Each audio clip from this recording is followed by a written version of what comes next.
But I just want to endorse everything that's been said, but to bring it down to one thing, the bill has a simple purpose, and it's so simple and so obvious. In most countries, it would not be needed. The aim of it is to link rents in the private rental sector to incomes, and to link what you pay in rent to what you earn.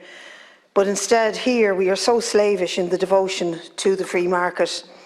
From this and from previous Fianna Fáil and Fine Gael and others in governments, their helpers in Labour and the Green in the past and the Greens currently, that such a common sense approach is greeted with outrage and anger.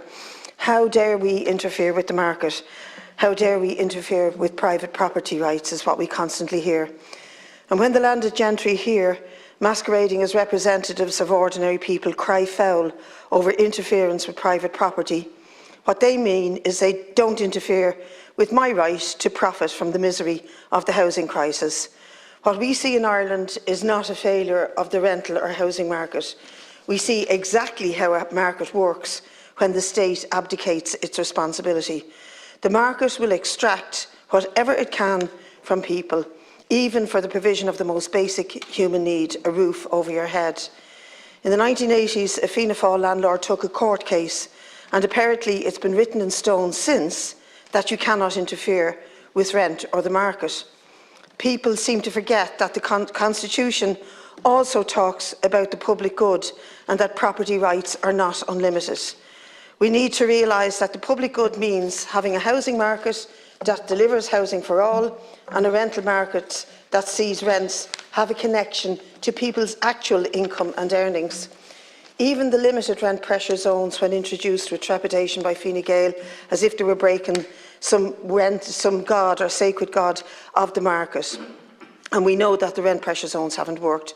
We know that 1/3 of all renters pay over 50% of their income on rent. We know from a previous report that about 1 in 10 renters spends about 60% of their wages on rent. And we had the dubious honour in an OECD report some years ago of being top of the global league table of having the largest percentage of household income spent on rents. These statistics and reports and the figures for every growing average rent, the disconnect between wages and the income of renters and the profits and gains of landlords, both small and corporate, are all a reflection not of a market failure, but of a market success. And so when you don't interfere with or regulate the supply of a basic human good, this is what you get. Rent that has no connection to people's ability to pay. Rent that has no connection to wages or incomes. Record profits for real estate investment trusts and other corporate landlords. Last year we were told that a renter would have to be earning €95,000 a year to afford the average rent in a new development in Dublin, where rents were hitting over €2,000 a month for a one-bedroom, and stay within the internationally recognised guideline to what constitutes affordable rent, that is, spending 30% or less of your wages on rent. I don't have to state the obvious that the vast majority of citizens in this state do not earn €95,000. So this bill is not a radical measure.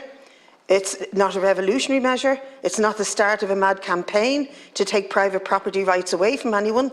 It's a sensible and logical attempt to regulate a market and ease the frustration of renters, to stop the sacrificing of renters at the altar of the free market and the gods of profits.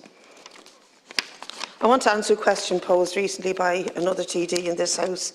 Is there something wrong with making a profit from your house? Yes, there is something wrong in the middle of a housing emergency with making a profit from renting out multiple properties, because that crisis and emergency has given somebody a huge benefit, while that crisis and emergency inflicts misery and terror on others.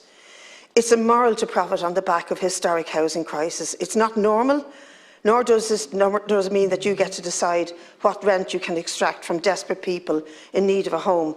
If we were speaking about food, and some had access to food supplies in a time of great hunger, would we say, let the market decide the price of food for everybody? Would we think it's okay for some to starve while others enrich themselves from a crisis? Or would we think that it's right to interfere with the market and ensure that nobody starved? It is wrong because you inherit wealth and privilege to get control over the supply and costs of a basic human need, and stop the myths that surround landlords with multiple properties or corporate entities. You didn't work for it. This is the multiple properties and corporate landlords. You didn't get it by hard work or enterprise.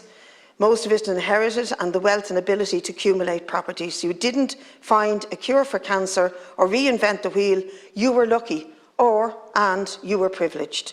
Stop the nonsense that means you should be granted an unlimited access to continue profiting from the control of housing or the ability to buy up more properties. The outrage that greets any proposal to regulate or control the rental market is very, very telling. And I believe it stems from the very obvious fact that many of Ireland's wealthy landlords and their wealth is inherited and passed on, and it didn't come from any great industrial development, but came from the control of property and land. And by God, are they determined to maintain control over that property. And that is why when we propose a constitutional referendum to enshrine the right to housing in the Constitution, it is too greeted with outrage that we want to interfere with property rights. We want to interfere with the rights of corporate landlords, of developers who hoard land banks and derelict sites, with the rights of multiple property owners to charge whatever rent they can extract from ordinary people. But we do have a simple proposal today to tie rents to people's incomes, to people's ability to pay, and in the longer term, we have a proposal to give people the right to housing, which would force this government to stop looking to the market for the solution, but rather to control what happens in terms of housing and to link rent, as it has happened when differential rents are applied to social housing. People pay a proportion of their income, not an astronomical amount of rent over and above what they can afford.